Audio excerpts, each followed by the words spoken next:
What's up, y'all? Sean with Parabellum Strength and Fitness. Going to do something different today. Today, I'm going to discuss rucking. Why? I see a lot of folks on social media who have chose rucking as their preferred method to either lose weight or get in good physical condition. Here's what I'll say about rucking. Rucking is a test in intestinal fortitude and mental fortitude, okay? You do need to be in somewhat good shape to ruck. However, you don't have to be in great shape to ruck. Rucking is just basically walking, all right?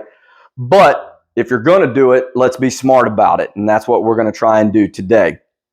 I did a podcast about this about 2 weeks ago. You can find that on the Podbean app under the Parabellum podcast. All right. So I did a full 30 minutes talking about rucking. Today, I'm going to do a very small snippet, try to fit it in as much as I can. So I'm going to start with your feet, because that's where we start everything with fitness, because our feet are the foundation of our body, just like a house has a foundation. If your feet aren't taken care of, your body's going to fall apart. Foundation of your house cracks, house falls apart. So first, I'm going to start with socks, okay?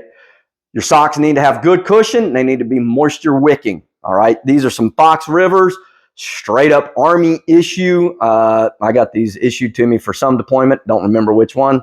Who cares?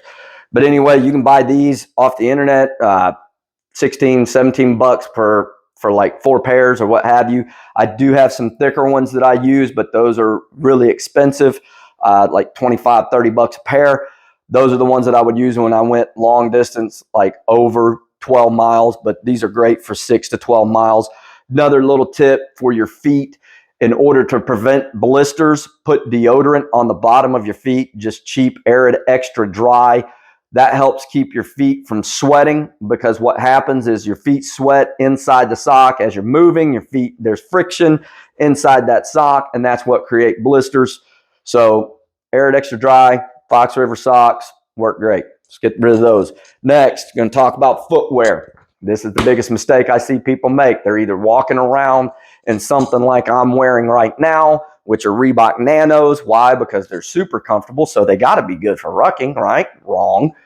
Or they're wearing, worse yet, running shoes. Wrong. Too much cushion. Inside that shoe, in a running shoe, your foot kind of does this because you're running, you're pounding pavement, so it wants to provide cushion for you. The thing is, you don't have an external load on your body, which is creating more weight, which is pushing you down closer to the ground. Thing about Reebok Nanos, they're a zero drop shoe. They're a minimalist shoe. You don't want your foot striking the ground without a little bit of cushion when you have an external load on your body. So, boots. These are the last ones that I wore before I retired. These are the Nike Jungle SFVs or whatever. I don't know. Anyway, they're great boots. I'm not getting paid by Nike, so take my word for it if you want or not. You can buy Bates or Merrell's or whatever. It really depends on your foot. Depends on the arch in your foot. Depends on how much ankle support you need. These provide really minimal ankle support because you can see they're really flexible. And then there is a spot here where the laces separate really well. That's so your ankle can plantar and dorsiflex, okay? With these boots, though, the inside of them feels like a running shoe. However, the sole's much harder. It doesn't have a higher heel. I don't like high heels because it elevates me like that, which puts a lot of stress on my lower back. Notice how I say that, mine. That doesn't mean you, okay? We call it shooter's preference in the Army. So whatever works for you, let's do that, all right? But it's going to take a little bit of pain before you figure out what works for you. So I'm going to throw that one over there. I'm going to address how you actually tie these. You start at the bottom and you work your way up when you're trying to tie them, because you want the tightness to be around this part of your foot. You want up here to be a little bit looser, so it encourages blood flow throughout the rest of the leg. No matter what, your feet are going to swell when you ruck a good distance, okay? But you want to cut down on the swelling throughout the rest of the body. If you want to know more, you can always go listen to my podcast or, hey, go visit www.parabellumsaf.com. Let's sign you up and get you rucking the right way, okay?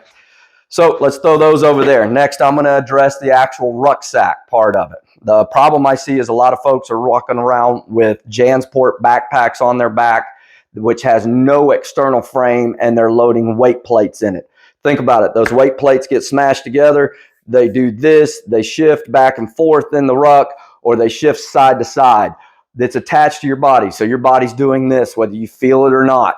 It's actually doing it. And when you get done, you go, oh, my back hurts, this hurts, that hurts. Well, yeah, it's because you didn't know what you were doing in the first place. I know that's going to offend somebody, but get over it. So what I go with, here's my ruck.